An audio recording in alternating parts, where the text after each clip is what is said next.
Vanakkam. Hello friends. In story time at Kadambavanam, today we will look at the story of Sandeswara Nayanar, one of the 63 Nayanmars. Born in the holy city of Sengalur, Seklar describes it as Sendan Aditha Sengalur, where Sendan is Lord Muruga. Long ago, using his spear, Lord Muruga split the Krauncha mountain into two, and having killed the Asuras Surapadman and Taruhan, Sengalur is where he worshipped his father Sivaberuman to absolve him of these sins. பண்ணின் பயனாம் நல்லிசையும் பாலின் பயனாம் இன்சுவையும் கண்ணின் பயனாம் பெருகொழியும் கருத்தின் பயனாம் எழுத்தைந்தும் விண்ணின் பயனாம் பொழிமழையும் வேதத்தின் பயனாம் சைவமும் போல் மண்ணின் பயனாம் இப்பதியின் வளத்தின் பெருமை பரப்புடைத்தோ. Sekilar, while describing Sengalur, also talks about the three great Chola kings, Abhayagulasekara Solan, Klothunga Solan, and the king who used gold to cover the roofs of the Chidambaram temple, his own benefactor because of whom Periyapuranam came about, the great Anabaya Solan. Not only that, he also mentions the 5 important cities from which the Chola kings ruled, namely Karur, Urayur, Thiruvarur, Kaviripumbattinam and Sengalur. Even though during the time of Sekilar, Gangaikonda Cholapuram and Tanjavur had been established as major cities, since the story itself revolves around the Nayanar in whose time period these cities had not evolved, Sekilar sticks to the historical timeline, and this is how in many a place in the Periyapuranam itself one can glean a lot of historical facts.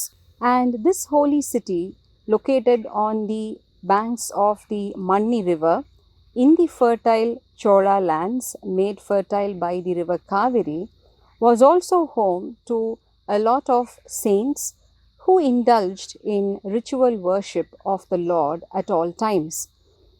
There were a lot of cows in this holy city that gave the products required for the ablution of the Lord, and the Yagasales were also very huge and wide. And Sekilar describes how Indra, the king of the Devas, came down on his elephant, the Airavadam, and used the Kattutari, stumps that were used to tie the cows, to tie his own elephant. In this holy town, in the Marayavar clan, belonging to the Kasiba Gotram, was born Yechadathan.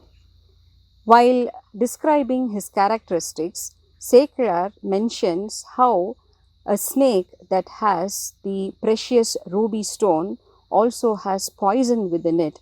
Such was the nature of Yechadathan, who had both a good and bad person in him. His wife Pavitrai was purity embodied. She had given up on materialistic worldly pleasures and was always concentrating on the lotus feet of the Lord, and by doing so, she made herself fit to bring into this world our Sandeswara Nayanar. Yechadathan and Pavitrai were blessed with a beautiful baby boy, and they named this little boy Visara Sarmar. Even as a young child, Visara Sarmar was always in holy contemplation, and just as the bud of a flower has within it the makings of the flower, including its aroma, this little child had within himself all the knowledge to be gathered out of reading the Vedas with all its 6 branches, namely the Mandiram, Vyakaranam, Jodidam, Niruttam, Nihandu and Sandobisam. When he reached the age of 7, as was the custom in their clan, Yechadathan arranged for the Ubanayanam, that is wearing of the sacred thread ceremony, for his son. And even the acharyas, the gurus who conducted the ceremony, was surprised and amazed by the knowledge that the child possessed. The young child, Visarasarmar, spent all his time in prayer and contemplation of the Lord. And one day, while he was walking the streets with his friends, on the opposite side came a cowherd with a huge herd of cattle, and there was this one particular cow which came to dash him with its horns. The cowherd lost his cool and took out his stick and beat the cow mercilessly.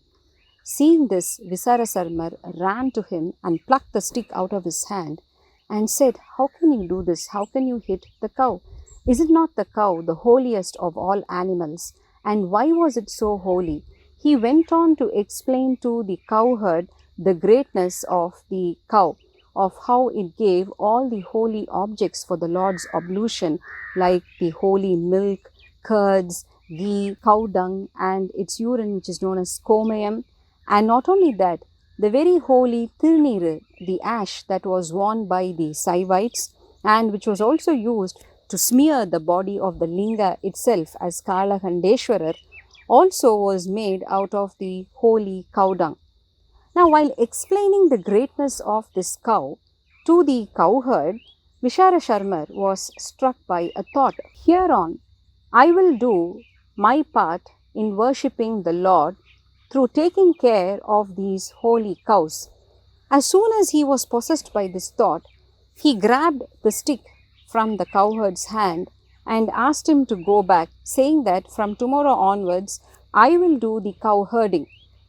The cowherd didn't know what to do and he left the place, and all the other Vaidyas who were there was shocked to listen to the little boy, but seeing that he was very adamant in his resolve and seeing that he was only a child, they thought, well, let him have a go at it.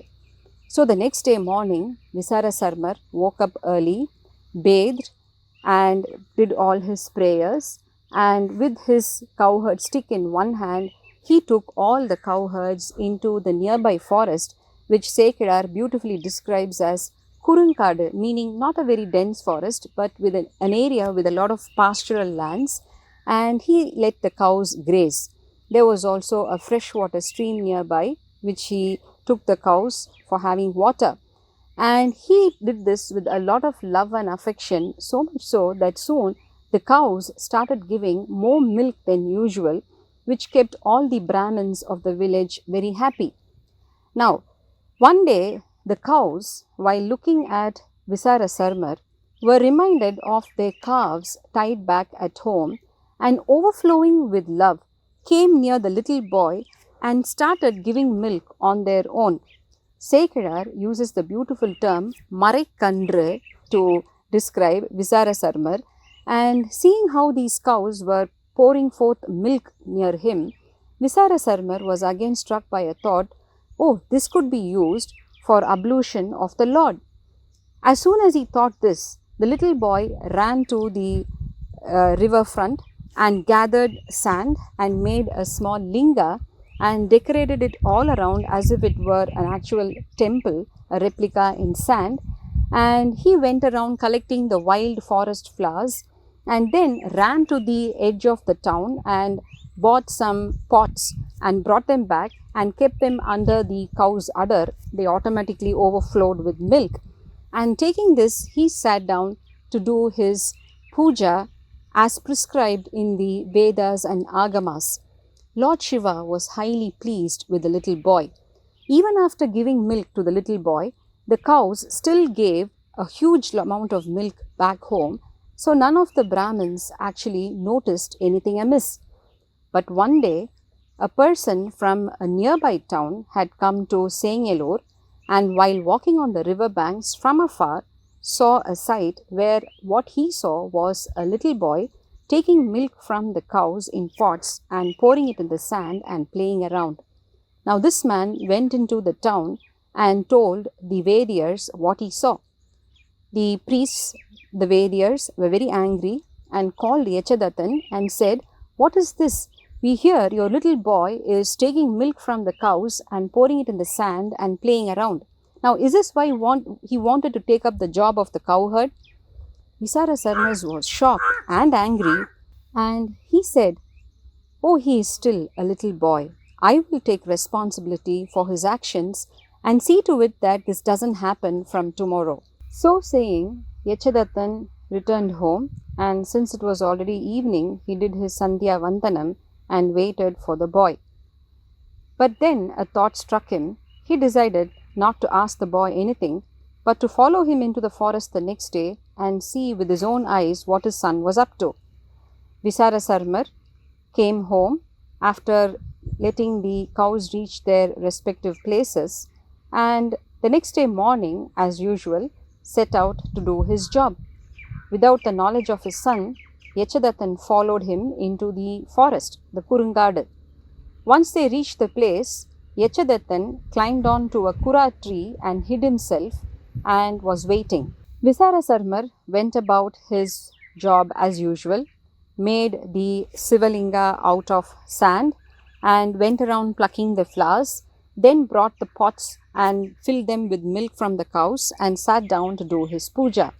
So concentrated and focused was he on the lotus feet of the Lord that he didn't notice anything around him. Now, seeing this, Yachadatthan became very angry, and he jumped down from the tree and ran towards his son. And once he came near, he took the stick in his hand and gave a blow on Visarasarma's back. But so focused in his puja was the little boy that Visarasarmar barely noticed this. Now this made Yachadatthan even more angry, and he spelt out a lot of vindictive words and hit the boy repeatedly on his back. Still, Visarasarmar was the least perturbed. Now Yachadatthan saw the pots of milk and with all anger kicked them, and all the milk spilled over. It was at this point that Visarasarmar came out of his puja and in a fit of rage picked up his cowherd stick and threw it towards the feet that had done this, and the stick turned into an axe and chopped off Yachadatthan's 2 feet. With blood pouring out, Yachadatthan fell down and died. But Visarasarmar didn't take note of even this, and having removed the impediment to his puja, he simply resumed his ablutions of the Lord with the milk. Seeing this from the heavens, Lord Shiva was moved by the unstinted devotion of the boy, and together with Umayammai and all the Devas and Bhudaganas and Rishis came down and blessed the boy. Visarasarma was delighted to see Lord Shivaperuman and went and fell at his feet. Shivaperuman picked him up and said, "You lost your father because of me. Here onwards I am your father," and hugged the boy. Not only that, he was granted the Sandeshwara Padavi, meaning that he was made the leader of all the servants of the Lord in the heavens. So saying, Lord Shiva took the Kondrai Malai from his Chadamudi and placed it on the boy's head, and the Devas showered petals on the little boy from the heavens, and Visarasarmar became Sandeshwarar and reached the heavenly abode. Yachadatthan and his relatives, by merit of having spent a life in doing service to the Lord, were also granted a place in the heavens.